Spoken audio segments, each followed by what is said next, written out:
नमस्कार फ्रेंड आपन को स्वागत करुच्ची मु शुभम रथ आमर ये चैनल शुभम प्रेप्स लैब को। तो फ्रेंड्स आज वीडियो रे आमे इंग्राजी टॉप 15 वर्ड्स विषय आज आलोचना करवा जहाँकि आमर दैनंदिन जीवन में व्यवहार करें। तेज चलतु फ्रेंड्स समय को बिना वेस्ट करी चलतु वीडियो को देखा।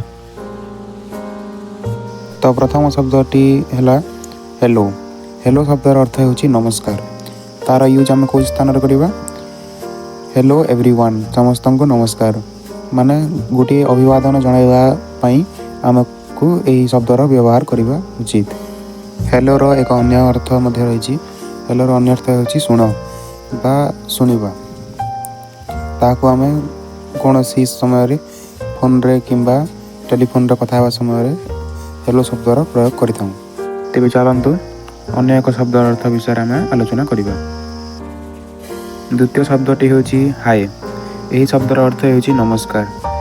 जेमिति हेलो शब्द अर्थर भी नमस्कार ए शब्दर अर्थ मध्य नमस्कार। यार व्यवहार आमे हाय गाइस समस्त को नमस्कार बंधु माने एपरी ग्रीटिंग्स बा अभिवादन जणाइबा समय व्यवहार करिथां। एपरी अभिवादन बा ग्रीटिंग्स जणाइबा पई अनेक गुडे शब्द बा वर्ड्स अछि किंतु हाय एवं हेलो से मानक मध्यरु अन्यतम। तेबे चलंतु अन्य जो शब्द मानक विषय आलोचना करबा। तृतीय शब्दटी है एक्सक्यूज मी। ता शब्दर अर्थ होची मु किछि कहि परिबि कि। एही शब्द को हमें एक्सक्यूज मी मे आई से समथिंग एपरी जो समय रे आपन को अन्य व्यक्ति ठारे किछि कार्य रही एवं ताकू आपण किछि कहबा चाहती से समय रे आपण ई शब्दर प्रयोग करि परिबे। तेबे चलंतु अन्य एक शब्द विषय जानिबा। वर्तमान फाइन शब्दर अर्थ विषय आलोचना करवा। फाइन माने भल अच्छी। यार व्यवहार आई एम फाइन बा मु भल अच्छी एपरी व्यवहार करेंगे।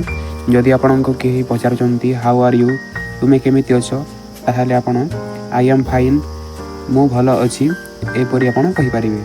आई एम फाइन कहवा बदल रे आपण आई एम वेल बा ओनली खाली फाइन कहले मध्य चलिबो। तेबे चलंतु अन्य एक शब्दर अर्थ विषय आलोचना करवा। वर्तमान ऑल राइट शब्दर अर्थ विषय आलोचना करवा। ऑल राइट शब्दटी अर्थ होची ठीक अच्छी। यही शब्दर व्यवहार एवरीथिंग इज ऑल राइट अर्थ सब किछि ठीक अच्छी। एहीपरी वाक्य बा कथा समय आपण यही शब्दर प्रयोग करि परिबे। नेक्स्ट चलंतु देखिबा गुड मॉर्निंग शब्द विषय।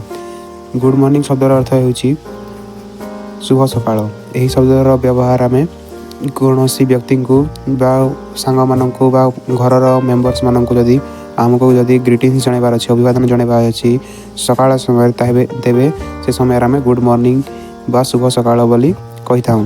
एही शब्द को आमे बहुल मात्रा रे व्यवहार करिथां तेणु एहा को आमे एही जो लिस्ट रे शामिल करिछु। गुड मॉर्निंग को आमे सकाळ 6टा रु अपराह्न 12टा पर्यंत आम ए शब्दर प्रयोग करि परिबा। तेबे चलंतु अन्य एक शब्द विषय आलोचना करिबा। एबे ग्रेट शब्द विषय आलोचना करिबा। ग्रेट शब्दर अर्थ होची बहुत भल। एही शब्द को कौनसी भल व्यक्ति बा भल कार्य पई दर्शा जाइथाय। जेपरि कि Subhash Chandra Bose is a great person. Subhash Chandra Bose जने बहुत भल व्यक्ति थिले बा महान व्यक्ति थिले। ठीक अच्छे एपरी आपण ग्रेट शब्दर अर्थ विभिन्न प्रकार वाक्य बा कथबार्ता होगा समय प्रयोग करि परिबे। तेबे चलंतु अन्य एक शब्दर अर्थ विषय आलोचना करवा। जदि वीडियो आपन को भल लागी फ्रेंड्स तेबे वीडियो को गोटे लाइक करंतु एवं चैनल रे नुआ थिले चैनल को सब्सक्राइब कर दिंतु एवं शब्दर जे कोनोसी शब्दर विषय डाउट अछि तेबे मते कमेंट बॉक्स रे निहाती कमेंट करंतु। एबे व्हाट्सएप शब्दर अर्थ विषय जानिबा। व्हाट्सएप शब्दर अर्थ कौन चली गोटे एग्जांपल माध्यम जानिबा। व्हाट्सएप गाइस अर्थात सांग माने केमिति अछ बा कौन चली एठारे कौन चली एपरी आमे व्यवहार करि परिबा। तेबे चलंतु अन्य एक शब्दर अर्थ विषय जानिबा। गुड इवनिंग यही शब्दर प्रयोग शुभ संध्या। यह को आमे संध्या 6 रु राति 12 पर्यंत यही शब्दर प्रयोग करि परिबा। एक गुड नाइट शब्द मध्य अच्छी जहाँ भी आम आग को आलोचना करवा तार प्रयोग क्यों स्थान में कराए एवं क्यों भाव में तार प्रयोग कराए बर्तमान आप मन रखु संध्या 6 रु राति 12 पर्यंत यार प्रयोग कराए। सी यू पर देखा यार एग्जांपल है सी यू टुमारो। वर्तमान जदि आपन क्या साक्षात कर कर सारा पर देखा बा जो लास्ट जो कहती ताकू आपन सी यू बा पर देखा बोली सी यू टुमारो बोली कहि परिबे। वर्तमान थैंक्स शब्दर अर्थ विषय जानिबा। थैंक्स शब्द को जदि आपण को के साहाय्य करती तेबे यही शब्दर प्रयोग करेंगे। यह थैंक्स फॉर हेल्पिंग मी अर्थात मते साहाय्य करिबारु मु आपण को धन्यवाद कहूची।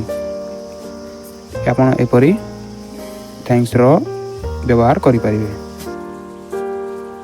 वर्तमान गुड नाइट शब्दर विषय आलोचना करिबा। गुड नाइट शब्दर अर्थ शुभरात्रि। यह संध्या 7 रु राति 12 पर्यंत व्यवहार करा जाय थाए। गुड इवनिंग को आम जमीती राति 12 पर्यंत व्यवहार करिथाउ सेपरी गुड नाइट को मध्य व्यवहार करिबा राति 12 पर्यंत। डिफरेंस है ये जे गुड नाइट को आम कौन सी व्यक्ति सहित साक्षात कर सारा बा कथबार्ता हो सारा ताकू आम गुड नाइट भाव में प्रयोग करिथाउ अर्थात शुभरात्रि भाव में व्यवहार करिथाउ। तेबे आपण डिफरेंस बुझी पारिबे गुड इवनिंग एवं गुड नाइट विषय है। तो आसंतु नेक्स्ट शब्द विषय आलोचना करिबा। एबे बाय शब्दर अर्थ विषय आलोचना करिबा। एही शब्दर अर्थ विदाय। यह को आमे कौनसी व्यक्ति सहित साक्षात कर सारा पर यह को प्रयोग करा जाए जेमिति कि बाय रोहित बा एबे आपण जहाँ सहित साक्षात कर सारे ताहाकू आपण नाम प्रयोग करिकी बाय शब्दर प्रयोग करि परिबे अर्थात विदाय।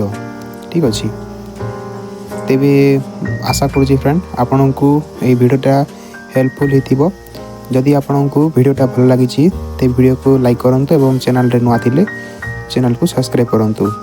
एपरी एजुकेशनल रिलेटेड वीडियो एवं जॉब रिलेटेड अपडेट्स माने पाइबा पई हम ई शुभम प्रेप स्लैब चैनल को सब्सक्राइब करंतु एवं बेल आइकन को मध्य प्रेस करंतु जहाँ फल नोटिफिकेशनटा आपण डिवाइस को प्रथमे जीव। तेबे रखुची फ्रेंड्स धन्यवाद।